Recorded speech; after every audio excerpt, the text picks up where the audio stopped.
All right, hi. This is the fifth video in the data section, and this is on correlation and regression. Basically, this applies to where we've got pairs of data. So we're looking at the correlation between two different variables. Let's just have a look at this example to illustrate this sort of problem we're talking about. Right, so we're looking at bivariate data. A meteorologist believes that there is a relationship between the height above sea level, h meters, and the air temperature, t degrees. Data is collected at the same time from 9 different places on the same mountain, and this data is summarized in the table below. So this is the height above sea level in meters, and this is the temperature in degrees Celsius. Okay, so H and T. I've annotated with an X and a Y here because this is kind of how we're thinking about it. Let's just have a look at this. In a scatter plot of bivariate data, we use the horizontal axis, x-axis, for the explanatory variable and the vertical or y-axis for the response variable. So there is a kind of idea here that that one is, the one is dependent on the other. We might think of it like that, but one thing we need to be careful of, and comes up in questions quite a lot, is the fact that actually, if we do have a relationship between these two, it doesn't necessarily mean that one is causing the other. In general, if we have a correlation between between the pairs of data, then there could be some other parameter somewhere which is actually affecting both of them. So it's a kind of statistical thing that comes up. So it doesn't imply there's a cause and effect. It may imply that there's a correlation.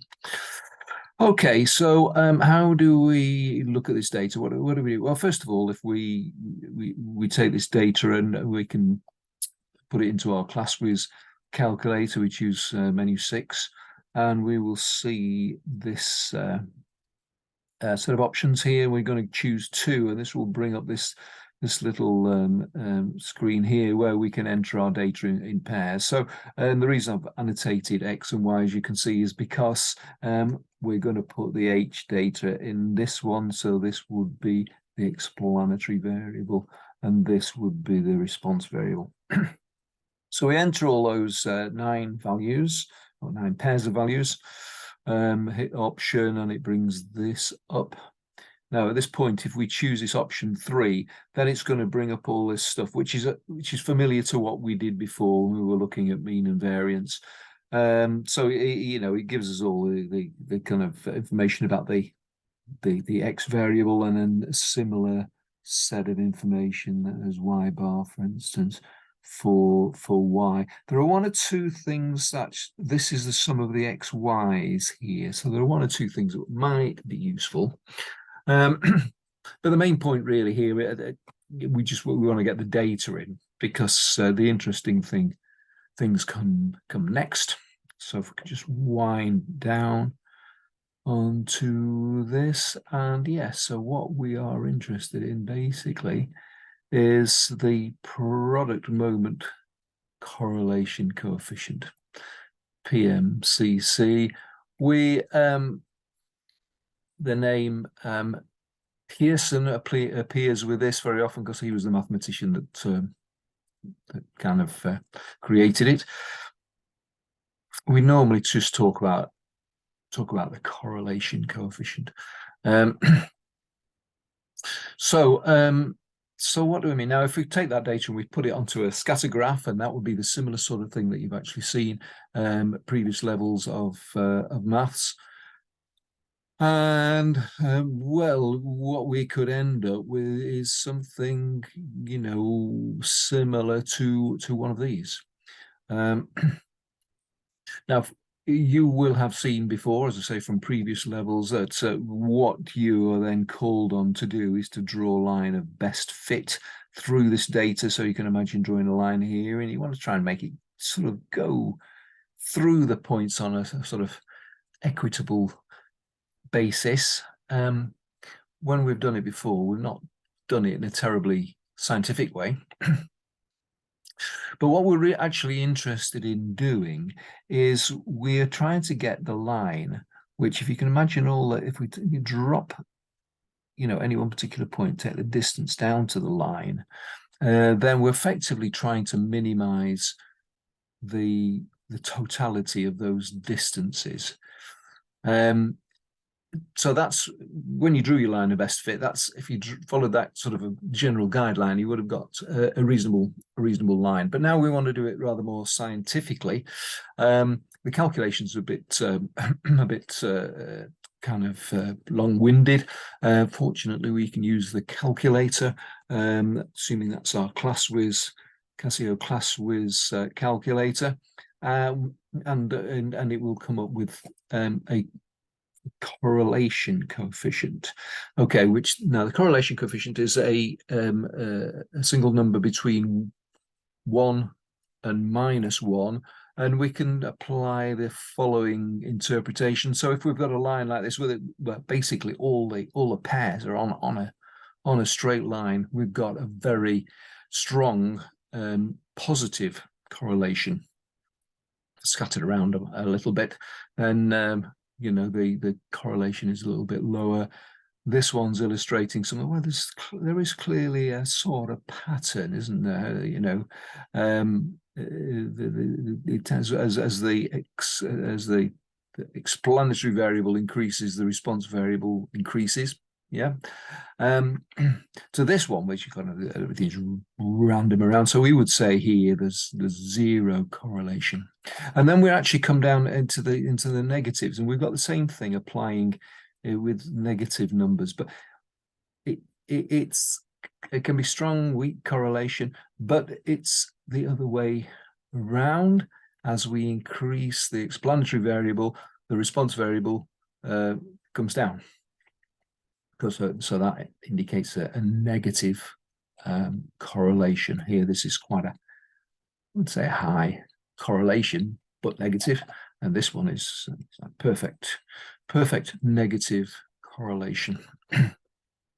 Okay, so that is what we're interested in, and of course, understanding whether there is a correlation comes into all sorts of statistics. You can imagine we're doing some studies as to whether or not a drug actually makes people feel better, or there could be any number of different things. I'll leave that to your imagination. So how do we calculate this correlation coefficient? Well, it looks, as I say, a little bit weird and wonderful, but you probably recognize this as being part of the variance calculation that we've done before. This is the variance calculation for y. We've not actually divided through by the count here. And this is a sort of a hybrid between the two, isn't it? So that's how we get it. And I think it's worth noting that there is a thing called covariance, which is just this. If we can just see that is the product of the differences between the x and x bar and y bar. Again, it's sort of hybrid of the variance, and we use that with effectively the variance of x and the variance of y. We've got n's or n-1s factoring these, but of course they're going to cancel each other out, aren't they? So it simplifies this. And just to go back to what I was saying before about the difference between a sample, taking an estimate from a sample, or the covariance of a population of pairs, in this case, of course, then this is where we get our n-1 or n, which reflects the degrees of freedom of the data. So that is the formula. You need to be aware of it, but of course, if you're using your calculator, as will typically be the case, then it's all kind of hidden from you. Another thing that we might just make note of is the fact, as before, we tend to use Greek letters for the parameters of a population. You know, assuming that there is some underlying correlation affecting the whole population, then we would use this letter here, which is a Greek rho. It's called rho. Looks a bit like a P, doesn't it? But it's actually a rho. Okay, so here's the data again. Now, if we go back to our class whiz, in this case situation, we take option 4, then it comes up with this stuff. So this basically is going to be the equation of our line of best fit, and in this case it's been scientifically calculated in order to minimize the total distance, if you like, of these from the line. So we've got A, that will be our intercept, and B is our gradient. So that's so you can see there what this is, a kind of a top left to bottom right. So this goes a negative gradient minus 0.01, and the intercept would be 24. So I'm not actually drawn that, but we've got that line, and we can therefore use that in order to make predictions. And so if we were to say, well, we couldn't actually set up any thermometers at 1,500 feet, but what would we predict the temperature to be at 1,500 feet? Well, we could feed that into our equation, and that would give us a figure. But we get quite low, I think. All right, so that is your regression line. That's the A and the B there. The R is your correlation coefficient.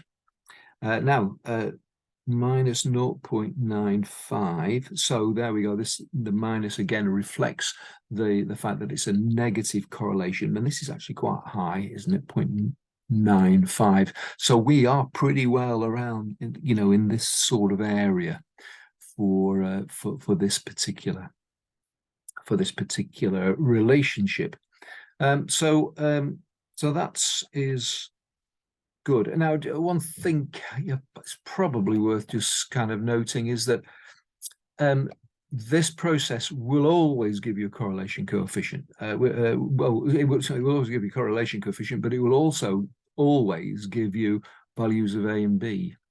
Now, so even in this situation here, where there's no correlation, it will actually produce some sort of line of best fit. How useful it is, of course, depends on the correlation coefficient. So it might not be useful at all, but it will produce it. So if you get 2 numbers out of it, don't automatically jump to the conclusion that this is a relationship and I can use this in order to make predictions. So there is some sort of important point that comes out of this, but we'll carry on. We'll just have a look at quickly at this example here. Each Monday, as a stall at a town's outdoor market, the table below shows for each of a random sample of 10 Mondays during 2003. That's quite an old example, isn't it? The air temperature at 9 a.m. and as has takings at Y. Okay, so this is the explanatory variable here, and this is a response variable. So we're kind of we're sort of expecting if it's warmer, he's going to there'll be more taking. So this is the suspicion, and we're trying to test this out. So so what do we do? I mean, they've on this question, the actual scatter diagram has already been done for us. Say previous levels, we would have kind of drawn a line through here, haven't we? In fact, I think I might have just drawn this fairly randomly through here just to illustrate. So anyway, we go on. It says, give 2 distinct comments in context of what this diagram reveals. Well, yeah, it reveals, first of all, it reveals a positive correlation. But it also reveals the fact that there is some data which is well, this one in particular, which really doesn't fit into the pattern at all.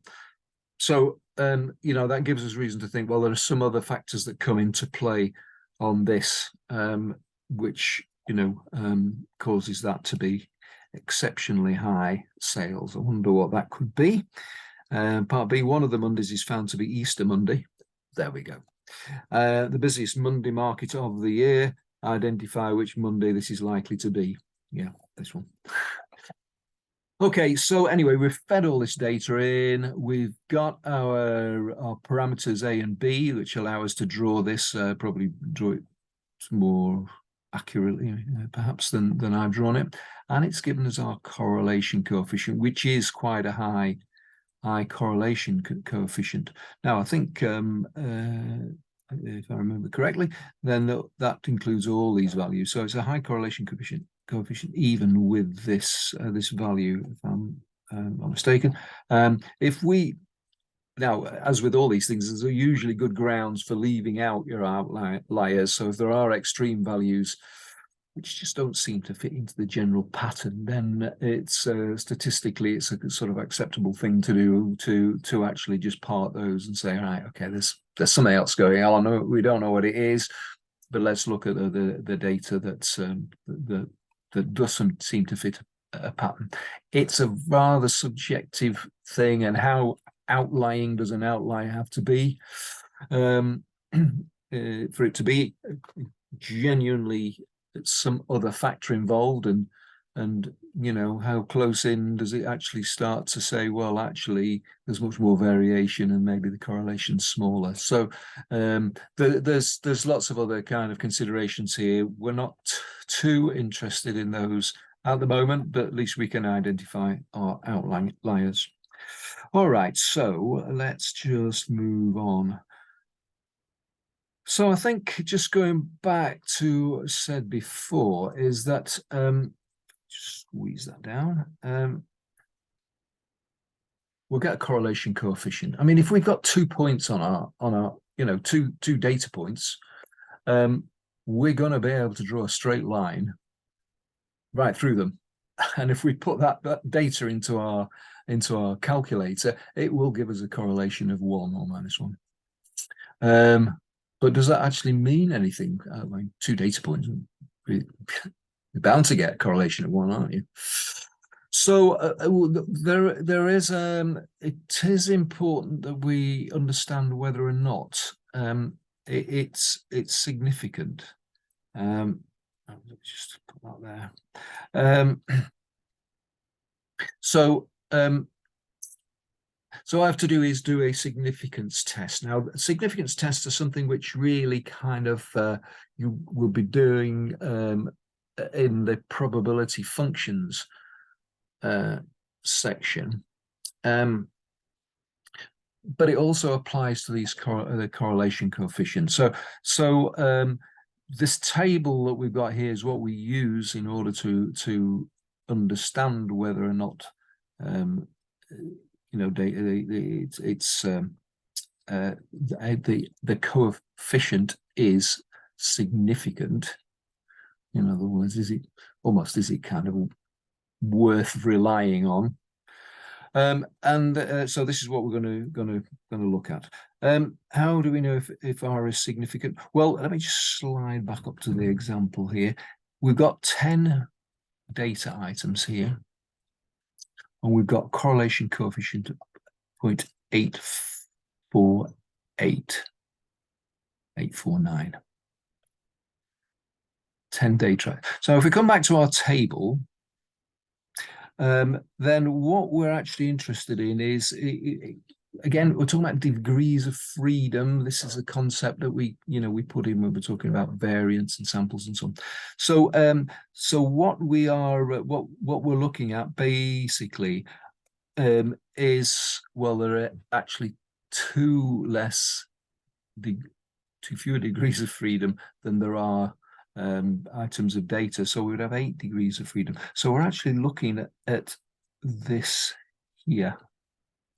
Okay, so now these basically we'll come back another time to talk about significant levels, but just, these columns basically determine how stringent we want to be with our testing. But if we're just kind of looking at something sort of in the middle here, this is saying that in order for us to regard our 0.845, was it, as significant, it would be need to be greater than this value here. Okay. Well, it is. So I think even with just 10 readings, we got something which is actually, pretty reliable and meaningful. So that's how we interpret this. And yeah, we'll come back, and I think we'll see in some of the worked examples exactly how we apply this table for real. But that's kind of the understanding, if you like. And I mean, if we've got a massive amount of data, then obviously we could be looking down here, because we've got lots of degrees of freedom. So so that basically is it. A couple of things here I'll just note, because and say something we'll return to later. Critical values for two-tail tests. You'll learn and understand about that in a later video. The other thing is actually, how do we calculate this? There's a little formula here that we use. If you see that, we're not actually interested in it at that level. This is the correlation coefficient. This is the degrees of freedom here, -2, isn't it? 1 minus the correlation coefficient again. And that gives you this thing called the test statistic. So, but anyway, I think the main thing is to understand that when you get a correlation coefficient, how useful it is, really, how significant it is, depends not only how strong the coefficient is, but how many data points are actually giving you that correlation coefficient. So I think that's probably as much as we need to cover at the moment. That's it. So hopefully that's kind of useful, and we will get together, and I'll see you in the next video.